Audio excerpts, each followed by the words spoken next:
여러분, 누군가 여러분한테 다가와서 진짜 되게 엉뚱한 요구를 한다고 한번 상상해 보세요. 엉뚱한 요구라면 뭐 돈을 빌려달라거나 그런 건가요? 아니요, 그거보다 훨씬 황당해요. 그러니까 막 자기가 어젯밤에 진짜 기가 막힌 꿈을 꿨는데 그걸 지금 당장 사진으로 똑같이 인화해 와라 이러는 거예요. 와, 그건 뭐 거의 불가능한 소리죠. 남의 머릿속에만 잠깐 있다가 사라진 그 유령 같은 환영에 카메라 렌즈를 들이댈 수는 없으니까요. 맞아요. 빛의 반사를 측정할 수도 없고 각도를 잴 수도 없는 그 타인의 무의식을 눈앞에 꺼내서 시각적으로 증명하라. 약간 이런 거잖아요. 네네. 이건 단순히 뭐 그림을 잘 그린다 못 그린다의 문제가 절대 아니거든요. 무에서 유를 창조하는, 아니 그 보이지 않는 환상을 만질 수 있는 현실로 번역해내는 완전히 다른 차원의 이야기죠. 그니까요. 오늘 우리가 함께 깊이 파헤쳐 볼 지식의 종착지가 바로 그 현실과 환상의 경계선입니다. 여러분, 심층 탐구 시간에 오신 걸 환영합니다. 매일 쏟아지는 정보의 홍수 속에서 여러분의 귀중한 시간을 아껴드릴 가장 핵심적이고 매혹적인 지식만을 골라 전해드리는 시간이죠. 네, 오늘 우리가 식탁 위에 올려놓고 살펴볼 자료는 두 가지입니다. 네네, 하나는 그 거칠게 솟아오른 기암괴석이랑 굽이치는 강, 그리고 짙은 안개 너머로 붉은 복숭아꽃이 진짜 신비롭게 피어난 한 폭의 아주 오래된 고화. 네, 바로 몽유도원도의 이미지고요. 그리고 또 다른 하나는 묶음꿈, 목류도원도 꿈속을 걸어가는 것 같아? 라는 제목의 이야기 텍스트입니다. 이 이야기의 무대는 조선시대의 그 도화서고요. 도와서요. 오늘의 탐구 미션은 타인의 꿈이 어떻게 한 예술가의 집념을 통해 시대를 초월한 걸작으로 탄생하는지, 그리고 그 창작의 몰입이 현실과 꿈의 경계를 어떻게 허무는지 그 깊은 과정을 따라가 보는 겁니다. 본격적인 이야기에 앞서서 지금 머릿속으로 그림을 그리고 계실 청취자분들을 위해 배경 설명을 조금 덧붙이는 게 좋겠군요. 네, 좋아요. 여기서 말하는 도화서는 단순히 동네 화공들이 모여서 막 취미로 그림 그리는 그런 낭만적인 화실이 절대 아니었습니다. 약간 되게 빡센 곳이었나요? 엄청났죠. 국가의 공식 행사를 아주 세밀하게 기록하고 왕의 어진, 즉 초상화를 그리는 엄격한 국가기관이었어요. 당시 조선 최고의 실력을 갖춘 엘리트 화가들만이 모일 수 있는 치열한 관청이었습니다. 그러니까 지금으로 치자면 그 국가 최고 수준의 수석 디자이너들이란 기록자들이 모여있는 엄청 살벌한 정부사나 연구소 같은 곳이네요. 정확합니다. 아주 숨막히게 규칙이 엄격한 공간이죠. 바로 그런 치열한 공간에서 오늘 이야기의 주인공인 천재 화가 안견이 일하고 있었던 겁니다. 자, 이 부분을 한번 파헤쳐 볼까요? 이 거대한 서사의 출발점은 안평대군의 꿈에서 시작되잖아요. 네, 텍스트를 보면 안평대군이 꿈속에서 자신이 본 완벽한 이상향에 대해 이야기합니다. 복숭아꽃이 막 흐드러지게 핀 산과 강, 뽀얀 안개에 휩싸인 봉우리들. 그러니까 인간 세상의 번뇌나 고통이 전혀 닿지 않는 완벽한 세계, 무릉도원인 거죠. 맞아요. 청취자분들을 위해 짧게 덧붙이자면 이 안평대군은 세종대왕의 아들이자 당시 조선 예술계에서 가장 영향력 있는 권위자이자 후원자였습니다. 그 엄청난 VIP가 자기 꿈 이야기를 안견한테 해준 거네요. 근데 저는 이 대목에서 안견의 반응이 솔직히 조금 이해가 안 갔어요. 어떤 부분이 그렇게 의아하셨나요? 아니, 아무리 후원자라지만 VIP가 와서 나 어젯밤에 진짜 멋있는 꿈을 꿨어 이러면 보통은 그냥 아유 대감참 좋은 꿈이네요. 뭐 복권이라도 한 장 사시죠 하고 적당히 맞장구 치고 넘어갈 수도 있잖아요. 하긴 현대인들이라면 아마 그렇게 반응했겠죠. 그니까요. 근데 텍스트를 보면 안견은 그 이야기를 들은 순간부터 아예 잠을 잃어버렸다고 나와요. 단순히 남의 꿈 이야기를 들었을 뿐인데 왜 자기가 막 며칠씩 불면증에 시달리면서 알아눕는 거죠? 비례 바로 평범한 기록자와 천재 예술가의 차이일지도 모릅니다. 안견에게 안평대군의 그 꿈 묘사는 단순한 옛날 이야기나 농담이 아니었어요. 그럼 뭐였을까요? 자신의 예술적 한계를 시험하는 일종의 거대한 도전장이었던 거죠. 안평대군이 묘사한 그 세속을 벗어난 완벽한 무릉도원의 풍경을 딛는 순간 아마 안견의 머릿속에서는 이미 시각적인 스파크가 막 튀기 시작했을 겁니다. 머릿속에서 막 이미지가 그려졌구나. 네. 텍스트에서 화가는 한 번 그림 속으로 들어가면 세상 밖으로 쉽게 돌아오지 못했다고 표현한 것도 바로 그런 맥락입니다. 머릿속에 맺힌 이미지를 밖으로 꺼내기 전까지는 뇌가 멈추질 않는 거죠. 듣고 보니 이 약간 현대의 관점으로 설명할 수 있겠네요. 요즘 그 천재 프로그래머나 소설가들이 엄청난 아이디어 떠올렸을 때 막 며칠 밤낮 세우면서 빠져드는 극한의 몰입 상태 있잖아요. 아, 플로우 스테이트 말씀이시군요. 네네, 그 플로우 스테이트에 완벽하게 진입해버린 거죠. 누군가의 번뜩이는 아이디어를 딱 듣고 그걸 모니터 화면에 완벽한 코드나 문장으로 구현해내기 위해서 잠자는 거나 밥 먹는 거 같은 기본적인 욕구를 완전히 차단해버리는 거예요. 아주 훌륭한 비유네요. 안견의 뇌 구조가 완전히 그 몰입 상태로 전환된 겁니다. 네, 진짜 맹목적인 에너지 뿜뿜이네요. 맞아요. 하지만 여기서 우리는 안견이 겪은 그 물리적인 과정을 조금 더 깊이 들여다볼 필요가 있습니다. 현대인들의 그냥 컴퓨터 키보드를 타닥타닥 가볍게 두드리는 것과는 차원이 다른 아주 고된 육체적 노동이 동반되거든요. 종이에 붓으로 그리는 거니까요? 네, 텍스트를 보면 그가 도화서 화실 바닥에 막 수없이 쓱작한 종이들을 흩어놓고 먹을 갈고 또 갈았다고 나옵니다. 맞아요. 저도 그 대목 되게 궁금했어요. 그냥 이미 만들어진 물감 묻혀서 그리면 쓱쓱 훨씬 빠를 텐데 왜 굳이 그렇게 집요하게 먹을 갈았을까요? 체력만 빠지게? 하긴 비효율적으로 보일 수 있죠. 솔직히 상상해보면 3일 동안 집에도 안 가고 씻지도 않고 그 화실에 처박혀 있었으면 그 좁고 밀폐된 화실하니 막 땀 냄새랑 묵은 먹 냄새로 엄청 퀴퀴했을 것 같거든요. 진짜 지독한 냄새가 났겠죠. 충분히 짐작 가능한 아주 현실적인 감상이네요. 천재의 위대한 작업실이라지만 꽤나 인간적인 악취가 났을 거예요. 네, 하지만 안견에게 그 먹을 가는 행위는 단순히 색칠할 물감을 짜내는 그런 노동이 아닙니다. 동양화에서 먹은 그 자체로 우주의 모든 색을 품고 있다고 여겨지거든요. 까만색 하나가 아니군요. 그럼요. 벼루에 붙는 물의 양이나 먹을 가는 속도, 가는 시간의 길이에 따라 수만 가지의 농담, 즉 색의 깊이와 결이 만들어집니다. 먹을 가는 그 고되고 물리적인 시간 동안 화가는 자기 호흡을 가다듬는 거예요. 마음을 차분하게 하는 거네요. 네, 타인의 꿈이라는 그 형체 없는 환상을 비단이라는 현실의 물질 위에 얹어내기 위해 스스로를 막 예열하는 거죠. 텍스트에서 짙은 먹은 밤이 산이 되고 옅은 먹은 안개가 되는 과정이라고 묘사한 게 바로 이 치열한 물리적 화학작용을 말하는 겁니다. 와, 자신의 육체적 에너지를 벼루 위에 완전히 갈아놓고 있는 거네요. 진짜 홀린 사람처럼 붓을 움직였다는 게 확 실감이 나요. 맞습니다. 자신을 통째로 갈아 넣은 거죠. 누군가의 꿈이라는 그 0바이트짜리 비물질적인 데이터를 비단이라는 물리적인 형태로 렌더링하기 위해서요. 근데 진짜 흥미로운 부분은 바로 여기예요. 어떤 부분이죠? 이 숨 막히고 땀 냄새 나는 그 철저한 고립의 공간, 그러니까 화실 안쪽의 상황이랑 완전 극단적으로 대비되는 되게 따뜻한 장면이 화실 바깥에서 등장하잖아요. 저는 이 대조가 진짜 이야기의 긴장감을 싹 풀어주면서 묘한 여운을 주더라고요. 아, 맞아요. 완벽히 고립된 안견의 예술적 세계와 그를 걱정하는 일상적인 현실 세계, 그 문 하나를 사이에 두고 교차하는 순간이죠. 네, 붓질 소리만 가득한 그 도화서 앞마당에 발소리가 들려오잖아요. 안견의 딸 아라가 아버지를 위해서 갈아입을 옷이랑 식사를 챙겨온 그 장면이요. 네, 딸이 밥을 싸들고 찾아온 거죠. 저는 여기서 그 부녀의 관계를 묘사하는 방식이 너무 좋았어요. 아라라는 이름이 넓은 바다와 물길을 뜻하는 순한글 이름이잖아요. 그렇죠. 조선시대 사대문학 관료 집안에서는 보통 뜻이 좀 무거운 한자 이름을 많이 썼을 텐데 말이죠. 그러니까요. 딸한테 이런 되게 자연의 숨결 같은 순한글 이름을 지어줬다는 묘사가 안견이 겉으로는 궁중화가지만 속으로는 얼마나 얽매임 없는 내면을 가진 사람인지 확 보여주더라고요. 그리고 여기서 또 한 명의 재밌는 캐릭터가 나오죠. 안견을 곁에서 모시는 젊은 화공, 하람이죠. 이 이름도 바람이 머무르는 곳이라는 뜻을 가진 예쁜 순한글 이름입니다. 맞아요. 그 딱딱하고 규범적인 도화서 안에서 안견 주변 인물들만 바다나 바람 같은 엄청 자연 친화적인 이름을 가지고 있다는 게 되게 인상적이었어요. 네, 그 하람이 사흘째 밥도 거르고 있는 스승에 대해 묻는 아라에게 아주 묵직한 말을 던지죠. 그림 속에 들어가 계십니다. 와, 진짜.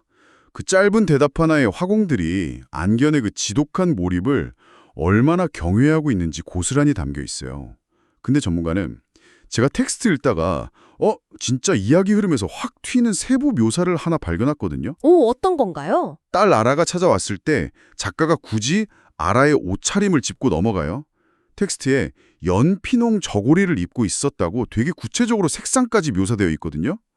아니, 아버지는 지금 사흘 굶어서 쓰러지기 직전인데 밖에서 기다리는 딸 옷 색깔이 도대체 왜 그렇게 중요한 걸까요? 제가 뭘 놓친 걸까요? 이걸 좀 더 큰 그림과 연결해 보면 어떨까요? 전혀 놓치신 게 아닙니다. 오히려 엄청 예리한 관찰이에요. 그 질문의 답은 텍스트가 아니라 우리가 지금 같이 보고 있는 시각 자료, 바로 목류도 원도 이미지 안에 숨어 있거든요. 아, 그림에 있다고요? 네, 지금 그림의 우측 상단을 한번 자세히 들여다보시겠어요? 그 깎아지른 듯 험준하고 어두운 기암괴석들 사이로 마침내 넓고 평화로운 무릉도원이 쫙 펼쳐져 있습니다. 거기 피어있는 수많은 복숭아꽃 색깔이 어떠신가요? 아, 헉. 이거 진짜 약간 환상적인 붉은빛. 그러니까 옅은 연분홍색이네요. 그렇죠. 세상에 그럼 그 밖에서 아버지를 걱정하면서 밥 들고 서 있는 딸의 옷 색깔이랑 아버지가 안에서 묻힌 듯이 그려내려던 그 완벽한 이상향의 꽃 색깔이 지금 시각적으로 완전히 오버랩되는 거네요. 맞습니다. 바로 그 지점이 이 서사가 가진 역설적인 아름다움의 극치거든요. 한번 생각해 보시죠. 안견은 지금 무엇을 그리고 있습니까? 신선들의 세계잖아요. 인간 세상의 온갖 번뇌랑 세속적인 욕망이 전혀 닿지 않는 완벽한 이상향이요. 네, 그 완벽한 무릉도원을 구현하느라 자기의 그 현실적인 삶, 즉 밥 먹고 잠자고 씻는 일상조차 완벽히 끊어내버렸죠. 하지만 역설적이게도 굶어 죽어가는 그를 그 작업 속에서 끝까지 버티게 해주는 건 과연 무엇일까요? 아, 결국 바다라는 뜻의 아라랑 바람이라는 뜻의 하람. 가장 순수하면서도 동시에 가장 속세에 맞닿아 있는 어떤 인간적인 관계들이네요. 네, 세속의 번뇌를 완벽히 지워낸 이상향을 그리게 하는 원동력이 사실은 문 밖에서 밥을 들고 서성이는 그 가족의 따뜻한 사랑, 그리고 제자의 존경이라는 거죠. 이 모순이 이 이야기에 진짜 엄청난 깊이를 더해주는 겁니다. 와, 듣고 보니까 그러네요. 화가는 그 환상 속에 완전히 고립된 것 같았지만 사실은 현실의 그 연분홍빛 사랑이라는 단단한 닷을 내리고 있었기 때문에 그 미치광이 같은 몰입을 견뎌낼 수 있었던 거예요. 소름 돋네요, 진짜. 세상을 초월하려는 예술가를 지탱하는 게 가장 일상적인 사랑이었다니. 그렇게 딸이 밖에서 애타게 기다리는 줄도 모르고 막 붓을 놀리던 안견이 마침내 길고 긴 숨을 내쉬면서 붓을 내려놓잖아요. 드디어 3일간의 극한 작업이 끝난 거죠. 네, 드디어 완성된 겁니다. 안견은 그 젖은 비단 그림 말리려고 조심스레 걸어두고 손가락은 새카맣게 먹빛이 스며든 채로 벽에 기대어서 쓰러지듯 깊은 잠에 빠지게 됩니다.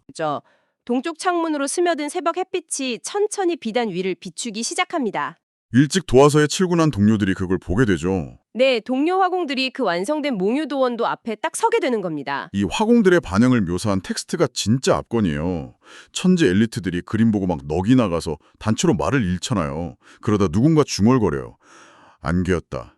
아니, 먹인데 안개였다. 아주 시적인 표현이죠. 저는 이 짧은 한 문장이 그림이 가진 모든 시각적 충격을 완벽하게 설명해 준다고 생각해요. 근데 저는 여전히 기술적으로 이게 어떻게 가능한지 잘 모르겠어요. 아무리 천재라도 평면적인 비단에 그냥 까만 먹물 칠한 거잖아요. 어떻게 그게 공기나 안개처럼 보이고 3D 공간처럼 깊이감이 느껴진다는 거죠? 여기서 매력적인 점은 이 원리를 이해하려면 동양화가 가진 아주 독특한 기법, 특히 여백의 미가 어떻게 작동하는지 알아야 한다는 겁니다. 안견은 캔버스 전체를 물감으로 꽉 채우는 서양화 방식을 쓰지 않았어요. 아, 다 칠하는 게 아니군요. 네, 극단적인 시각적 대비를 영리하게 이용했죠. 먼저 아주 짙은 먹과 날카로운 붓질로 기암괴석의 윤곽을 뚜렷하게 잡습니다. 이건 시각적으로 되게 단단하고 무거운 물질이죠. 돌덩이 느낌으로 빡! 반면에 안개가 껴있는 몽환적인 부분은 하얀색 물감을 덧칠한 게 아닙니다. 아예 아무것도 칠하지 않고 비단 바탕 자체를 그냥 텅 비워두는 거예요. 그리고 그 바위와 빈 공간의 경계선에 물을 잔뜩 머금은 옅은 먹을 스미듯이 막 번지게 만들죠. 헐, 칠해서 안개를 만드는 게 아니라 단단한 돌멩이랑 아예 비어있는 공간의 대비를 이용해서 안개를 창조해낸 거네요. 정확합니다. 아주 짙은 선, 물을 머금어 옅게 번지는 먹, 그리고 아예 텅 빈 공간. 이 세 요소가 평면에서 탁 충돌하면 우리 뇌가 착각을 일으키는 거예요. 평면의 비단을 단순한 빈 종이가 아니라 막 습기를 먹으면 진짜 공기랑 일렁이는 안개로 인식해버리는 겁니다. 아, 뇌를 속이는 거군요. 네. 화공들이 그림 보면서 산이 숨쉬고 있다고 경악한 이유가 바로 안견이 치밀하게 개선한 이 시각적 환영 때문이에요. 아하, 그러니까 우리가 요즘 쓰는 VR 헤드셋 생각해보면 원리가 딱 들어맞네요. VR이요? 네네. 헤드셋 안에 렌즈 두 개가 우리 눈에 아주 미세하게 다른 각도 이미지를 딱 보여주면 뇌가 그걸 입체적인 3D 공간으로 착각해서 깊이감을 느끼잖아요. 아, 아주 적절한 비유네요. 그러니까 안견은 최첨단 칩이나 컴퓨터 렌즈도 없이 오직 짙은 먹의 농도와 아무것도 안 칠한 여백, 이 두 가지 정보만으로 사람들 뇌를 완벽하게 해킹해버린 거예요. 비단 위에 3D 공간을 코딩한 거나 다름없네요. 네, 그 해석이 이 작품의 위대함을 진짜 잘 설명해 줍니다. 안견이 화실 바닥에서 며칠 밤낮으로 먹을 갈고 또 가는 그 행위는 손가락이 까매질 정도로 고단한 물리적 노동이었어요. 냄새나고 힘든 노동이요. 네. 하지만 그 끈적한 검은 액체가 화가의 치밀한 계산을 거쳐서 새벽빛을 받는 순간 비물질적이고 환상적인 안개로 완벽하게 승화된 겁니다. 땀냄새 나는 인간의 육체 노동이 시공간을 초월하는 마법으로 변한 극적인 순간이죠. 와, 화공들이 꿈속을 걸어가는 것 같아 이러면서 그림 세상에 행여나 깰까봐 막 발소리랑 목소리까지 낮추잖아요. 인간이 창조한 이미지가 현실 공간을 압도해버린 거예요. 타인의 꿈이라는 무형의 데이터가 안견을 통과하면서 보는 사람 모두를 그 안으로 빨려들게 만든 거죠. 네, 그런데 정작 이 거대한 세계를 창조해낸 안견 자신은 그 엄청난 순간에 뭘 하고 있었나요? 저는 그게 이 이야기의 가장 묘한 대비 같아요. 그 찬사가 쏟아지는 벅찬 순간에 창조주인 안견은 그냥 화실 구석에서 뻗어 있잖아요. 긴 여행 끝내고 돌아온 사람처럼 아주 깊고 무거운 잠에 빠져 있죠. 세상은 경이로움에 깨어나는데 정작 본인은 기절해 있는 상황이죠. 네, 바로 이때 제자 하람이 그 잠든 수생을 보면서 의미심장한 대사를 딱 던져요. 스승님도 지금 꿈을 꾸고 계신 걸 겁니다 하죠. 맞아요. 저는 이 마지막 구절에 남기는 요운이 너무 좋았어요. 안견이 꾸는 저 잠이 3일 밤낮 혹사한 몸을 달래는 그냥 현실의 피로해소인지 아니면 자기가 방금 창조해낸 그 붉은 복숭아꽃이 만발한 무릉도원의 안개 속을 진짜로 거닐고 있는 건지 아무도 알 수 없다는 미스테리한 결말이잖아요. 네, 자기가 쏟아부은 에너지가 완벽한 형상을 갖추는 순간 예술가의 영혼이 그 창조된 세계로 완전히 흡수되어 버리는 듯한 아주 철학적인 결말이네요. 그래서 이 모든 게 대체 무슨 의미일까요? 여러분, 오늘 여러분의 일상을 한번 되돌아보셨으면 좋겠어요. 우리의 삶에도 그런 몰입의 순간이 있는지 말이죠. 네, 우리도 살아가면서 무언가에 이토록 깊게 막 나 자신을 다 던져서 빠져들어 본 적이 있을까요? 회사에서 매일 매달리는 프로젝트든 뭐 방구석에서 취미로 쓰는 소설이든 아니면 사랑하는 가족을 위해 정성껏 무언가 만드는 과정이든요. 내가 쏟아부은 몰입의 에너지가 너무 강해서 결과물과 나 자신의 경계선이 녹아내리는 그런 순간 말이죠. 네네. 단 한 번이라도 경험해 본 적이 있으신가요?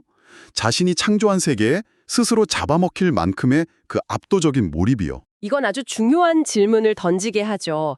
처음 이 몽유도원도의 영감이 된 건 분명 안평대군의 꿈이었습니다. 그가 환상의 씨앗을 제공했죠. 맞아요. 하지만 자신의 모든 에너지를 쏟아부어서 마침내 그 그림 속 세상으로 걸어 들어간 건 화가 안견이었습니다. 그리고 지금 햇빛 비치는 비단 앞에서 경이로운 감각을 온몸으로 느끼는 건 도화서의 관람자들이고요. 그렇다면 여러분, 이 아름다운 무릉도원이라는 꿈의 진정한 주인은 과연 누구인 걸까요? 정말. 처음 꿈을 꾼 자일까요? 아니면 고통 속에서 꿈을 그린 자일까요? 그것도 아니면 그 안개 속을 함께 걷고 있는 자들일까요? 와, 진짜 전곡을 찌르는 묵직한 질문이네요. 오프닝에서 제가 남의 꿈 사진으로 뽑아보라는 농담 던졌었잖아요. 현대인한테 사진은 세상을 가장 빠르게 소유하는 방법인데 안견은 차가운 렌즈 대신 자기 생명력이랑 3일간의 고립을 깎아 넣었어요. 그리고 여백의 미로 열린 세계를 만들어냈죠. 맞아요. 누군가 혼자 독점하는 게 아니라 우리 모두가 언제든 걸어 들어갈 수 있는 세계요. 여러분도 오늘 밤 눈 감고 각자의 무릉도원을 한번 상상해 보시길 바랍니다. 오늘 밤 꾼 그 무심한 꿈이 내일 누군가의 세계를 완전히 뒤바꿀 창조의 씨앗이 들지도 모르니까요. 아주 멋진 마무리네요. 지금까지 지식의 핵심을 짚어드리는 심층 탐구 시간이었습니다. 여러분의 일상에도 짙은 안개가 걷히고 예쁜 복숭아꽃이 피어나길 바라면서 저희는 다음 시간에 더 놀라운 이야기로 찾아오겠습니다.